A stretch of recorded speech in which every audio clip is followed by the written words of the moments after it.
que ce que j'aime chez Rizzi, c'est qu'on ne le sent pas nostalgique de quoi que ce soit.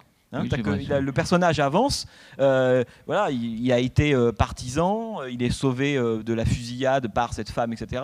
Et puis peu à peu le film progresse, mais il n'y a pas cette espèce de nostalgie chez Rizzi. Il y a plutôt la tentative, et c'est ça que je trouve émouvant, mais ça c'est typique de la comédie italienne, enfin des grandes comédies italiennes, de toujours, enfin comment dire, de toujours comprendre tous les personnages. C'est ça qui est beau dans Une vie difficile. C'est que, évidemment, à part peut-être le patron à la fin, etc., il n'y a pas de salaud. C'est-à-dire qu'on a beaucoup de mal à en vouloir à Léa Massari contre Alberto Sordi et à en vouloir à Sordi contre elle. C'est-à-dire que, pour moi, on pourrait dire que s'il y a une éthique de la comédie italienne, et ça c'est quelque chose dont on parle souvent ici parce que c'est important quand on parle de cinéma, c'est ça. C'est-à-dire que tous les personnages ont leur chance. Dino Rizzi, lorsqu'il les filme, il filme toujours de leur point de vue, mais aussi depuis leur faiblesse. Et Sordi, c'est quelqu'un, il y a plein de moments dans le film, lorsqu'il insulte sa femme, lorsqu'on peut considérer que avoir un idéal, c'est aussi par moments trouver un juste milieu entre l'idéal et le collectif et la famille, etc. On peut considérer que c'est une forme de narcissisme fou que de vouloir être complètement collé à un idéal. Et ce que j'aime, c'est que Rizzi embrasse tous les points de vue à la fois, et on n'est jamais dans le jugement d'un personnage. Ça, c'est pour moi la très grande finesse de la comédie italienne. Ce que je trouve bien dans ce film, c'est qu'en fait, ils sont tous les deux attachants et déchirants. Et ça, c'est intéressant parce que souvent, on a tendance dans les films à avoir toujours le bon, le méchant, etc. Et là, on tombe dans...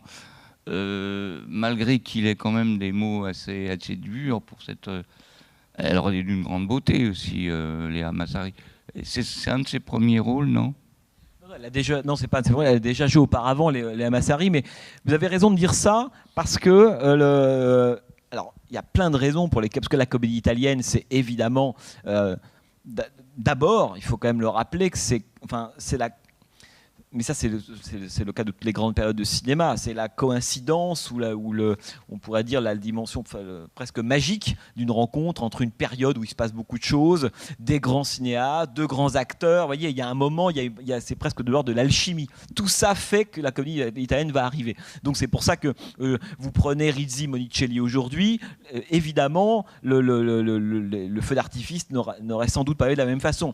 Comme toutes les grandes périodes, on a parlé l'année dernière avec le cinéma américain, de cette période là, c'est une décennie, une période, une histoire, des changements politiques, tout ça mélangé font évidemment cet âge d'or. Mais ce qui est à mon avis la caractéristique du cinéma italien et notamment de la comédie, et c'est quelque chose dont on peut penser qu'on s'en est éloigné, hein, et moi il me semble qu'on a beaucoup régressé dans ce type d'intelligence dans le rapport au personnage. Cette capacité à donner à chacun sa chance sans nous donner tout cuit une lecture ou un affect. Moi il y a des moments quand je vois Une vie difficile, en fonction des moments où je le vois, je comprends plus ou moins Léa Massari ou Alberto Sordi. Je suis sûr que je le revois dans 2-3 mois, en fonction de ce que j'ai vécu, de ce que je pense, de mon état, je serais plus enclin à être plutôt du côté de Sordi ou de Massari. Et cette espèce d'ouverture, de disponibilité des films, ça c'est la preuve de leur intelligence.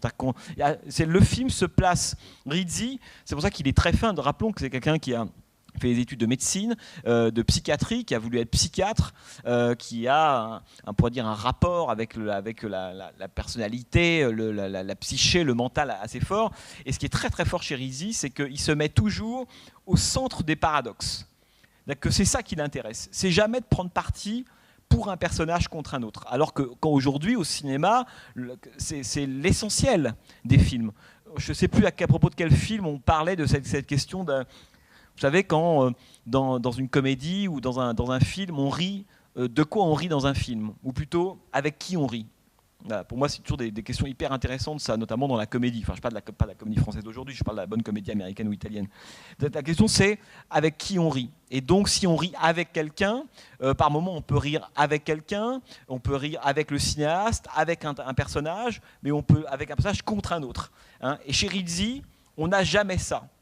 C'est ça qui est très très beau. Il y a une pudeur, on pourrait dire, une élégance. Hein. Voilà, pour moi, c'est vraiment ça la caractéristique des films de Dino Rizzi, c'est que c'est des films élégants, mais aussi moralement. C'est-à-dire on est toujours, on ne sait jamais. C'est-à-dire que chacun a sa chance. C'est-à-dire que dès qu'un personnage rentre en scène, rentre dans le plan, il a ses raisons. Et après, nous, on en fait évidemment ce qu'on veut, mais c'est ça que je trouve très beau. C'est pour ça qu'une vie difficile, c'est aussi ça le sens du mot difficile dans le titre. C'est pas uniquement parce qu'il est emprisonné, parce que le concours, parce que la guerre. Et non, ce qui est difficile, c'est de mener sa barque aussi. Hein, et c'est toute vie devient difficile évidemment parce que ils ont raison, ils ont tort, on ne sait jamais. J'aime beaucoup il y a une séquence très célèbre aussi lorsqu'à la fin il a bu. Il s'assoit à côté de Léa Samassari, il lui fait une grande déclaration d'amour, je vais tout faire pour toi, etc. Plan sur Léa Samassari, contre-champ sur les chaussures trouées de Sordi. C'est vachement intéressant ce genre de séquence-là, parce que qu'est-ce qu'on en pense, hein? Est-ce qu'on a pitié? Est-ce qu'on considère que Sordi ment? On est avec les deux personnages à la fois. On sent bien qu'il y a deux idées contradictoires, deux idées, on peut dire différentes, qui s'expriment au sein d'une même séquence, et pourtant, on n'est pas avec l'un ou avec l'autre. Oui, lui, il l'aime vraiment. Oui, il n'a pas de fric. Oui, elle a envie d'être aimée. En même temps, elle trouve émouvant, évidemment, qu'ils disent ça, mais le réel, parce qu'en fait, tout le problème de Sordi, c'est en permanence comment accorder, vous savez, c'est la phrase du mépris de Godard, hein, substituer à notre désir, au monde, à notre désir, un monde... Non, c'est substituer... je ne sais plus quelle est la phrase précise. Enfin, c'est substituer, si vous voulez, au monde tel qu'il existe, nos propres désirs. Et le problème de Sordi, c'est évidemment ça. C'est qu'on sent qu'il met toujours de côté le réel. Hein, j'aime bien ce moment avec ton gamin, quand il dit « moi, je peux avoir tout ça, tout ça, tout ça, tout ça hein », puis chut, il enlève tout et j'ai rien pris. Et on voit bien que c'est la confrontation permanente chez lui entre son désir, l'illusion qui se fait de la réalité et la réalité elle-même. Au fond, Léa Massari, c'est toujours la voix, on pourrait dire, du réel. Hein, oui, alors que Sordi